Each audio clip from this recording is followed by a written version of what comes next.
સંચાલિત શિલ્પા અંજલિ વિદ્યા મંદિરમાંથી હું વિનીતા મજેઠિયા આપની YouTube ચેનલમાં આપનું હાર્દિક સ્વાગત કરું છું।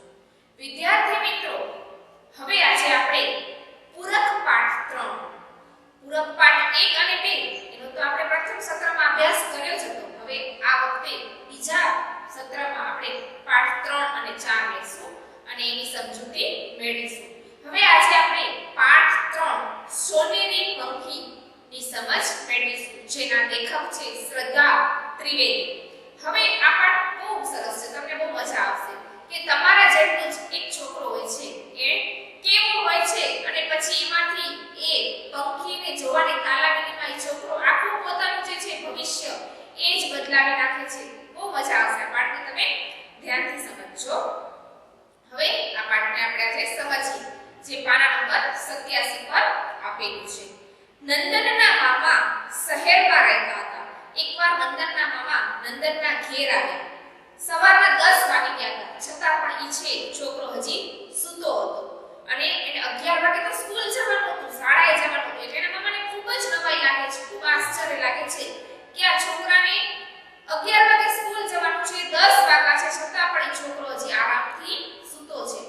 એટલે પણ ઈ નંદનને શું કરે છે, ઉઠાડે છે કે ઉઠ બેટા, તારે સ્કૂલે જવાનું છે, તારો શાળાનો જવાનો સમય થઈ ગયો છે। હવે એના નંદનના મામા એક વખત ઘરે આવે છે ને ત્યારની વાત છે। હવે નંદન ઉઠે છે, સમય તો એની પાસે થોડોક જ હતો, આપણે પણ વિચારીશું જોઈએ કે 10 વાગી ગયા હતા, હજી તો એ ઉઠ્યો નતો, ઉઠવાનું, તૈયાર થવાનું, નાવા ધોવાનું, જમવાનું અને પછી સ્કૂલે જવાનું। હવે એની પાસે 1 કલાકનો સમય બચ્યો હતો। હવે આપણે આ બધું કામ છે ઝડપથી ફટોફટ કરે તો જ શક્ય બને એમ હતું। હવે એ ઉઠે છે, એની પાસે સમય ઓછો હોય છે, એટલે શું કરે છે, જલ્દી જમી લે છે અને પછી જાય છે સ્કૂલ। પછી નંદનની મમ્મી કહે છે, એને જાય છે સ્કૂલ, પછી એના મામાને એની મમ્મી વાતો કરે છે કે એનું આ તો રોજનું છે કે બહુ ઊંઘાણસી છે, કે જ્યારે મોડો ઉઠે ત્યારે લેસન કરવાનો ટાઈમ પણ ક્યારેક જ મળે, રાત્રે થાકી રમી આવે, સ્કૂલથી રમે, થાકીને સૂઈ જાય અને પછી રોજ ફરિયાદો કરે કે આજે મારે માથું દુખે છે, આજે મારે પેટ દુખે છે, એવી રીતે કે આજે મારે પગ દુખે છે।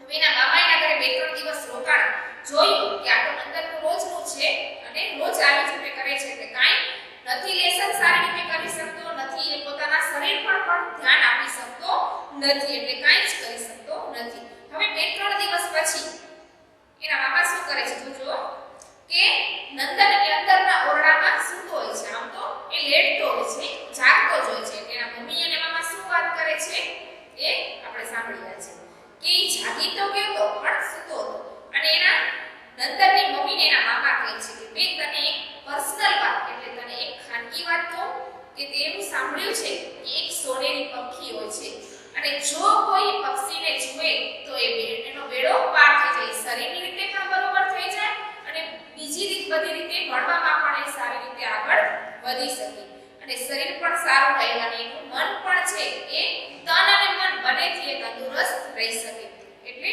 અને એ બધા કામ છે જે પોતાના ઈ પણ સારી રીતે કરી શકે। હવે ઈ પક્ષી છે ઈ મારા દીકરા વિનુએ જ્યારથી જોયું છે ત્યારથી તું જોસ કે એ કેવો હટ્ટો થઈ ગયો છે અને ભણવામાં પણ એટલો જ હોશિયાર થઈ ગયો છે। આ તારા નંદન કરતા તો એ નાનો છે પણ કેવો સરસ મોટો દેખાય છે એને। હવે આ બધું શું છે, નંદન છે એ અંદરની ઓરડામાં સૂતા બધું સાંભળતો હોય છે અને આ સાંભળીને નંદનની મમ્મી પણ કહે છે, પણ એ સોનેરી પંખી હોય છે ક્યાં અને કેવી રીતે દેખાય પક્ષી? તો એ કહે છે કે એ પક્ષીને જોવા માટે તો આપણે વહેલા ઉઠવું પડે, સીમમાં એટલે કે ખેતરમાં જવું પડે અને ખુલ્લી જગ્યાએથી જ એ પક્ષી દેખાય, આપણે ઘરમાં બેઠે એ પક્ષી દેખાય નહીં। અને એ પક્ષી એવું નથી કે તમે એક દિવસ જાવ એટલે તમને દેખાઈ જાય, એ પક્ષી જોવા માટે તમારે 2-3 મહિના કન્ટિન્યુ સળંગ જવું પડે તો જ એ પક્ષીને તમે મળી શકો। તો પછી એની બેનને કહે છે કે બેન, હવે કે મારું કામ પૂરું થઈ ગયું કે એટલે હું આજે કે જાઉં અને કોઈ વાર મને તું કે કાગળ પત્ર કે લખજે કે આ બધી વાત છે નંદન એ અંદર સૂતો સાંભળતો હતો।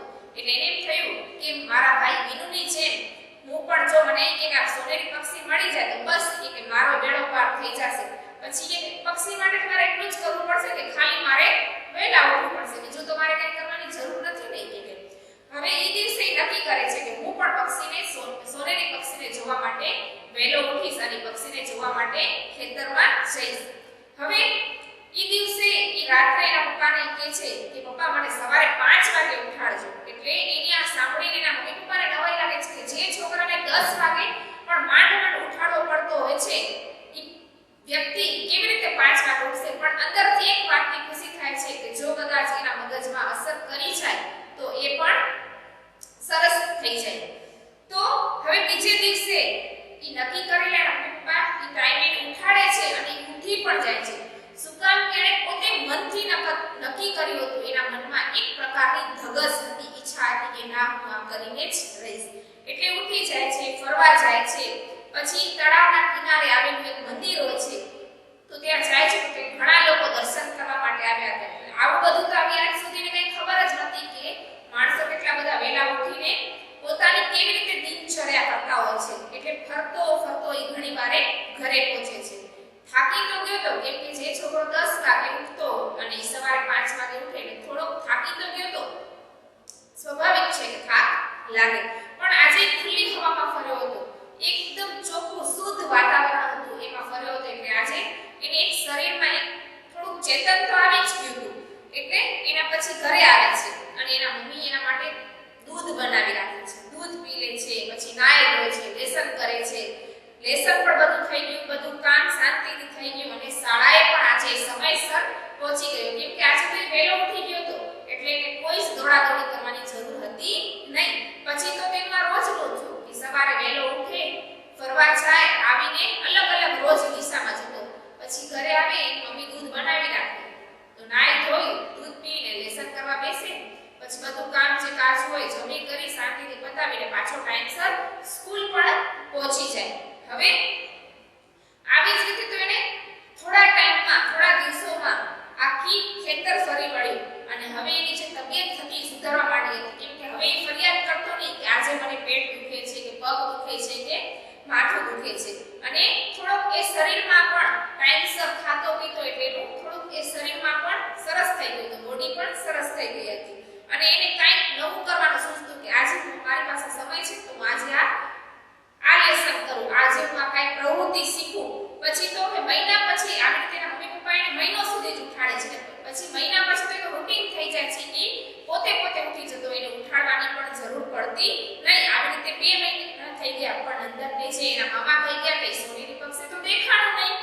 એટલે વિચાર કરે છે કે મને મામા કહી ગયા છે છતાં મને આ પક્ષી કેમ દેખાતું નથી. હવે એ સમય દરમિયાન એની શાળામાં પરીક્ષા આવે છે અને તે પરીક્ષા શું કરે છે, ઉત્સાહથી આપે છે. કેમ કે આ વખતે એની પરીક્ષાની તૈયારી ખૂબ જ સારી રીતે થઈ ગઈ હતી.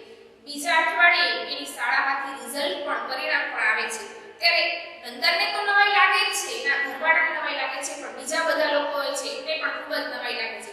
કેમ કે જે છોકરો દર વખતે 3 વિષયમાં નાપાસ થતો હતો એ આ વખતે 3જા નંબરે પાસ થયો.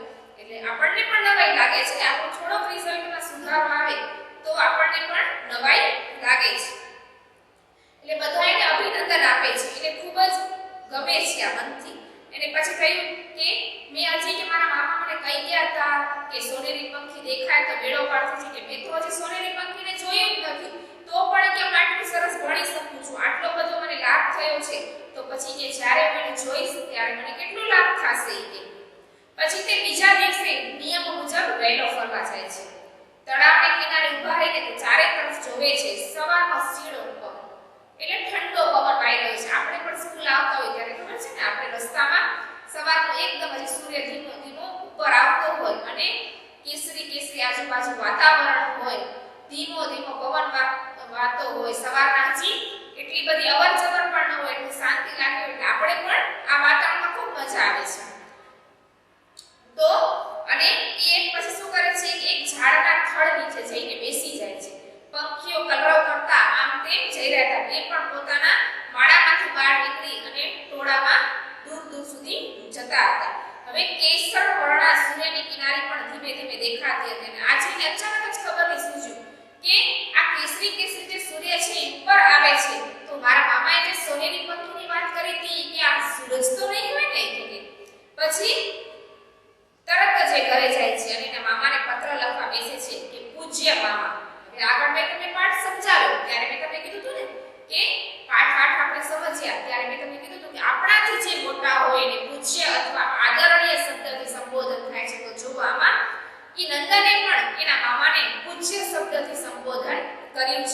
અને કહે છે કે તમે જે સોનેરી પંખીની વાત કરી હતી તે મને લાગે છે કે આ સૂરજ જ છે. એને મેં જોયો, રોજે જોઉં છું અને હજી પણ જોઈશ. અને હવે મને ખબર છે કે એ પક્ષીને જોવા માટે મારે એ સૂરજને જોવા માટે હવે મારે દૂર સુધી નહીં જવું પડે. માત્ર વહેલો ઉઠીને અગાસીમાં ઊભો રહીશ તો હવે મને સોનેરી પક્ષી દેખાશે. કે આ વખતે હું 3જા નંબરે પાસ થયો છું, પણ હવે હું તમને વચન આપું છું કે હવે જ્યારે મારી પરીક્ષા આવશે ત્યારે હું શાળામાંથી પ્રથમ નંબરે પાસ થઈશ. લી તમારો નંદન. હવે જુઓ આમાં કઈ બાજુ છેલ્લે વિદાય વચન લખ્યું છે? જમણી બાજુ લખ્યું છે. અને લી તમારો નંદન. લી એટલે લિખિતમ. લિખિતમ એટલે કે પત્ર લખનાર. હવે આ પાઠ તો તમે સારી રીતે સમજ્યા. તમને આ પાઠ સમજવાની મજા પણ આવી હશે. તો હવે તમે પણ થોડીક એવી કોશિશ કરજો કે સવારના વહેલા ઉઠીને એક નવું જ જે આહલાદક વાતાવરણ હોય છે તેમાં તમે પણ થોડી વાર ફરજો એટલે ખૂબ જ મજા આવશે. પછી તમે જે લેસન કરશો એમાં તમને કંઈક અનેરો જ કંઈક અલગ પ્રકારનો જ આનંદ મળશે. હવે વિદ્યાર્થી મિત્રો, આ પાઠને લગતી એક વર્કશીટ છે એ આપણી સ્કૂલ દ્વારા ચાલતી મોબાઈલ એપમાં મૂકવામાં આવશે, જેનો તમારે ગુજરાતીની નોટબુકમાં સ્વચ્છ અને સુંદર અક્ષરે અભ્યાસ કરવાનો રહેશે.